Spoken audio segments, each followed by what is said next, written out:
What are five, oh sorry, any number of books that you would recommend the listener to pick up? Okay, I think for let's talk about a little bit more about climate and development. There is a book called "This Changes Everything" by Naomi Klein. It's a great book about climate change and activism. There's a book called Drawdown, which are ideas on how to reverse climate change. I think that's a great book. Sunita Narain wrote a book called Conflict of Interest, which is again the industrial climate conflicts. I think that's a very real world look at how things work in India. The beautiful, beautiful book called The Sixth Extinction, which is what we are going through right now, the sixth wave of mass extinction in Earth's history. And this looks at how it is playing out in different places and really takes like a 4 billion year view on history, on Earth and life and so on. It's so beautifully described. This journalist, New York Times, I forget her name. She travels to all the different places in the world and sees how climate change is affecting that place. And it's a beautiful, it's almost like a travel book come climate change, beautiful book. Um, I think the story of my experiments with truth by Mahatma Gandhi, I think it's a story, it's very honestly written. Whatever people may feel about him, but I think he documents how he went from where he was in life to how he became who he became, right? And it reminds us that people aren't born as a great person, they become. And it becomes partly through incidents that happen to them, but also partly because their own conviction, their willingness to learn and change. I really enjoyed that book a lot. Man's Search for Meaning is a phenomenal story, a really good one. Um, those are actually the minimum, some of the books I would recommend. I think there are a lot of other great, tremendous books out there. Uh, there's one more, not a book, but there's a podcast I'm listening to right now by William Dalrymple and historian Anita Anand. It's called Empire. And it really talks about empires over the last 500 years and crosses the world. And it's a fascinating history. And it just tells us how little we understand, how little we know. And when you start looking at that, that's another thing, when you start looking at human history across time and space, you realize the same themes come up. And, one of the things he talks about is how, kings are often the most anxious people because they know anytime I can. And not today, kings are sort of figureheads, right? 100 years ago, if you're a king, you're constantly under attack. Your courts person will kill you. Your brother will kill you. Your son will kill you. So you know how we think about kings, but they were actually the most paranoid, the most at risk people, and they really, most of them never enjoyed their life. Right? They thought it a misery. And a lot of kings still say that, yeah, I would love to not be king, right? But they see it as a responsibility that they are stuck with.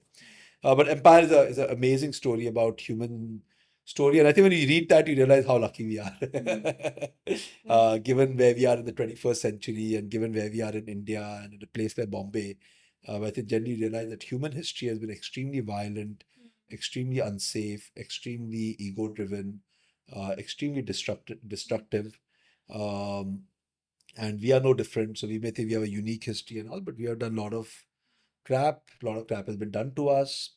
How do we change that? Is I think the way forward. Uh, who are some people you'd recommend listeners to follow on social media? Uh, let's pass that question. I'm very bad. I don't know who to recommend. I really don't follow too many people on social media. I read a lot. I come across a lot of stuff, but if you see how many YouTube channels I Right. follow and stuff, very, very, very few. I do a lot of my reading on LinkedIn and Medium. Right. I enjoy Quora a lot. I learn a lot of stuff. There are a lot of intelligent writers on Quora. Um, if I spend more than 5 minutes on Facebook, my brain feels like it's getting fried. So I go on Facebook twice a year for something like the other. I'm out in 5 to 7 minutes. Instagram and the others I don't use at all. Twitter I don't use at all. But yes, I don't know who I don't On know. LinkedIn?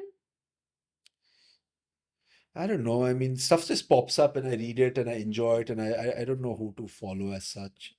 I mean, I would recommend following somebody like Samir Sisodia from Brain Matter Foundation. I enjoy his stuff. You know, but there are a lot of people. I mean, I know so many amazing people. It's unfair for me to pull out a few. I think that I think if you're open minded, the amount of human intelligence, wisdom, decency is mind blowing. It's mind blowing. I mean, there are amazing, amazing human beings out there. I get to read and learn a lot from a lot of this. I can't think of a few people who yeah. But the next question will be about a few people, which is who would you like to see, or who do you think I can reach out to for the next episodes? Oh, I'll give you a long list, but let's do it offline. Yeah. One more book I'll recommend is Meditation and Life by Swami Chinmayanand. Okay. I think in one book he summarizes a lot of the basic concepts of Vedanta and how to practice it and what it means and why. As an introduction to spirituality, I can think of no better book. Awesome. If you want something bigger, then his Bhagavad Gita is a very good this thing, the holy Bhagavad Gita. But yeah, Meditation and Life, and again, it's completely from any age, any faith, any belief. Believe in God, don't believe in God, doesn't matter. You can still benefit from that. And I think that's the idea of spirituality. You should not get tied to God and religion. It should be completely separate from that. Awesome. I love how we came full circle and came back to this topic, which is great because every time I feel we talk about the physical world, we talk about money, we talk about all of this, but when we talk about sustainability in like even in among consultants, where do we bring up these, right?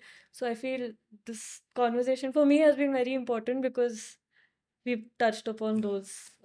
And unfortunately, we don't. And I think that's a big weakness in the social sector. Yeah. That we try to turn away from this and only solve it with policy, finance, law, there's capacity building, management, and all. Right. Those are all important. Don't get me wrong, those are all important. But if the direction from the top is not right, you will end up using those tools in the wrong direction. And the direction from the top ultimately is our inner conscience or soul or whatever you want to call it. Right. At the end of the day, that dictates everything, right? And all the psychology tells us, and science will also is telling us that we may not want to listen in 10 years, 20 years, 50 years. That's what we'll come to understand, right? All the questions of that we cannot answer in science will take us towards directions of understanding the universe and soul and the design and so on. Right. With that, we can come to the end of the podcast. Thank you so much for being here. Thank you for having me, and I enjoyed the conversation. Thank you. I really hope many people listen, those who want to listen. Can't force. The best panel discussion I was ever on had 5 of us on stage and 4 people in the audience. And I loved the conversation. We all got off the stage, we sat around in a circle, we chatted for an hour. It was amazing. Wow. Some of the panelists were very upset. What is this? I said, "Theek hai, now it is what it is. Let's have it." So even if one person hears this or 100, I would say, look, we should have fun doing it. Yes. It was the afternoon well spent. Yes. Thank you so much. Thank you, Marcus. Absolutely, very